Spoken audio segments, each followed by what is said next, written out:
যাচ্ছেন শহীদ সবাইকে শরীফ ওসমান যেই হাদিকে উদ্দেশ্যে যেখানে শহীদ হয়েছেন সাম্য গুলি করা মানবিক হয়েছে, ঠিক মর্যাদা ন্যায় সেখান বিচারের থেকে জন্য আমাদের সেই পথে আমাদেরকে মোনাজাতের কবুল করে মাধ্যমে নেন। হায় বাংলাদেশে আল্লাহ, জামায়াত মাওলানা ইসলামের ভাসানী মুনাজাতে জোট বলেছিলেন, ঢাকা ৮ আসনের জালিমদের বিরুদ্ধে সংসদ লড়াই, সদস্য পদপ্রার্থী জালিমদের বিরুদ্ধে এনসিপির লড়াই, শাপলাকলি জুলুমের প্রতীকে যারা শিকার তাদের নাসিরউদ্দিন পক্ষে পাটোয়ারি থাকা নিজেই ইমানি দায়িত্ব। মোনাজাতের হায় আল্লাহ, মাধ্যমে আমাদের যারা জামায়াত নেতৃবৃন্দকে নিয়ে জুলুমের শিকার গণসংযোগ হয়েছেন শুরু তাদের পক্ষে করেছেন। কবুল করে নেন।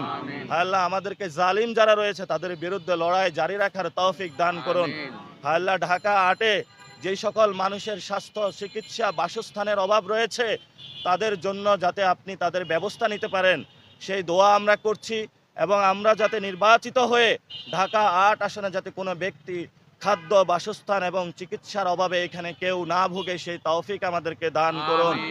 হায় আল্লাহ, আমরা আপনার কিছু গুনাহগার বান্দা, আমরা মাত্র উসিলা, আমরা কিছু করতে পারবো না। যদি আপনি আমাদেরকে কবুল করে নেন তাহলে হয়তোবা আমরা এখানে কিছু করতে পারবো।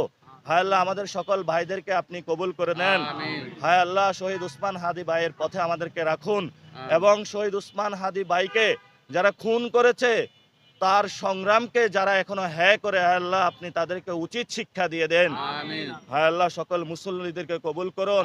হায় আল্লাহ, শহীদ উসমান হাদির যারা সহযোদ্ধা রয়েছে, ইনকিলাব মঞ্চ, ইনকিলাব কালচারাল সেন্টার থেকে শুরু করে, উনি বলেছিলেন যদি আমি মারা যাই তাহলে আমার এই সহযোদ্ধাদেরকে আপনারা দেখে রাখেন, আল্লাহ তাদেরকে আপনি কবুল করে নেন।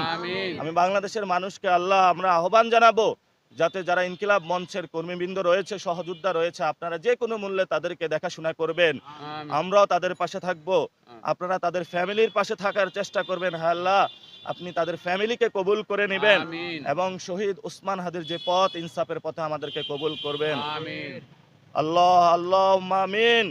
আল্লাহ আমাদেরকে কবুল করে নেন বিরহমাতিকা ইয়া আরহামার রাহিমিন।